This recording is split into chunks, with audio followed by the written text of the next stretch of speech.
Welcome back to the HR Exchange podcast. My name is David Rice. I'm the editor of the HR Exchange Network and your host as always. I'm joined today by Heather Vough. She is a professor of management at George Mason University, and we're going to be talking about some issues around women in the workplace for Women's History Month. So Heather, welcome. Thank you. Thanks for having me. Yeah, no problem. So I kind of want to start the conversation. We've seen a lot of women leaving the workforce in recent months, and it's kind of due to the demands of life, so to speak. And when you see that, I guess my question is, how much does that negate this idea of progress that gets thrown around? Because it feels like the moment a crisis hit, it was women and minorities who got hit the hardest. Right. And I think we need to make a distinction here, right, between women who left entirely involuntarily, right, because we did see that women and people of color have been disproportionately hit with layoffs.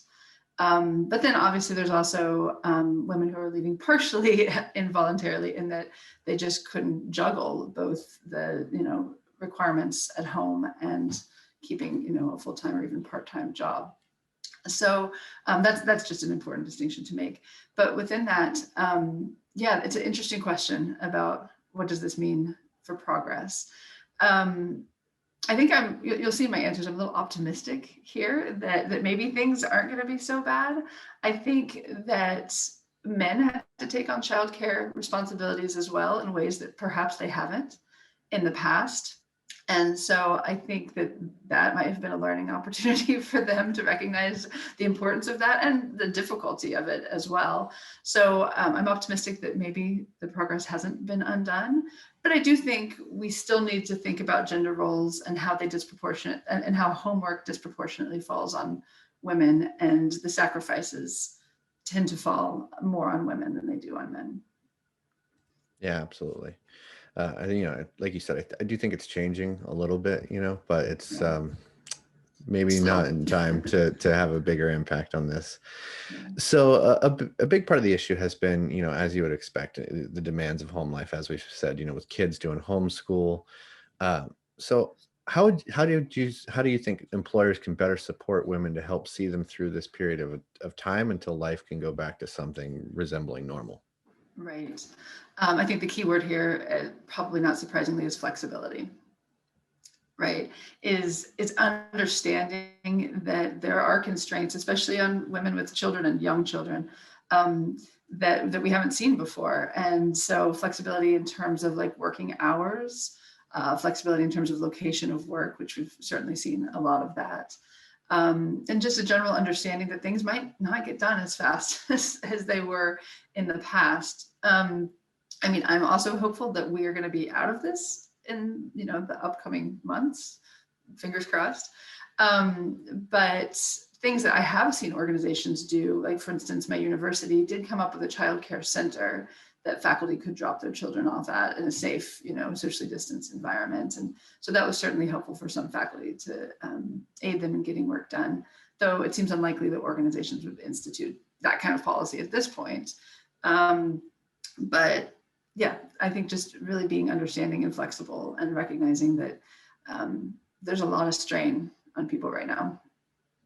Yeah, absolutely. It's a lot to take on when you have, kids and at home and your boss is in the same room, right? So, and as those lines of work and home, yes, they kind of blur. How do you feel women have been able to cope? I mean, as you sort of look deeper at the effects of this time period on women, it's obviously very stressful. What do you think some of the long-term repercussions will be for them in the workplace? It's a great question. The first question is about coping and how people have coped. So many different ways, right? I think this has really pushed some people to the edge. Yeah. And really been truly a struggle and very, very difficult. I think one thing that's interesting to think about is we understand that people have different approaches to how they relate their home life to their work life. In academic terms, we call this integrating versus segmenting. So we have people who are very comfortable kind of moving fluidly between work roles and home roles, and those are the integrators. They don't mind picking up the call from family family while they're at work, or, being on their phone answering work emails while they're at home. But then there's other individuals who are much more segmenters. They like to divide these things, right? When I'm at work, I'm at work. When I'm at home, I'm at home. Those two things should be separate. So I think the integrators, this maybe not have been as dramatic of an impact because they're already sort of used to that, and that's comfortable for them, although still at a very extreme level, in that you're on your work call, but also trying to find crayons for your 5-year-old, which is certainly something that I've experienced. But I think the people who have a natural inclination towards segmenting may have struggled a little bit more, right? Because they have to, they're forced to integrate. There's no question that, their work life has been brought into their home life and vice versa. And so I think that they've had to make a lot of accommodations that way. Another thing that I think about when I think about coping with these times is this has been traumatic. I think that's not overstating it, that for a lot of people, this has really been a trauma. But what we've learned about research on trauma is that people are often become resilient, and that they see how they get through a traumatic situation and they actually grow from it. So this is the idea of post-traumatic growth, that they become stronger because of it. And I'm looking at the women that I know who had their kids out of school for almost a year now, or actually for many a year, right? Almost right now. And they're amazing. Like, they've been through it. And they're still getting up in the morning. They're still taking their kids to extracurricular activities when possible. I mean, and I think that what's going to happen is that people are going to start bringing this idea of resilience into their sense of who they are. I'm a survivor. I'm somebody who can handle this. I'm somebody who can, make it through tough times. And I think that's only going to be beneficial as people move on and face hardships in the future. So again, I'm sort of optimistic that for many who haven't faced, like, I really focus more on the people, who have been able to keep their jobs, or, have been able to financially quit their jobs, right? For those individuals, I think that they're going to come back stronger. Now, the question of how is this all going to change as people try and integrate back into work, it's a great question. I don't know. I think, like I mentioned earlier, that the burden of childcare may have become a little more evident. I mean, it's certainly a dialogue that we're having now in the media that we haven't really had that much before, right? It's sort of just been implicit. And so, like I said, I think that men have had to take on more than in the past. And so then I'm hoping that roles will actually become a little bit more evenly distributed, and that might perhaps ease integration into the workforce, maybe. Yeah, I mean, it's difficult, the transitioning, right? I think this is something I know that you've looked at, the transitioning from, career to being more family focused back to a career. Right. It's not necessarily something that's new for a lot of women, but I'm curious, is it different this time? Because does it feel like more of a setback than other times women have had to prioritize family over career ambitions? Do you foresee any hurdles, I guess, for them as they look to get back into the workforce when this is all over, because of the length of time that some of them have had to pause? Oh, it's a great question.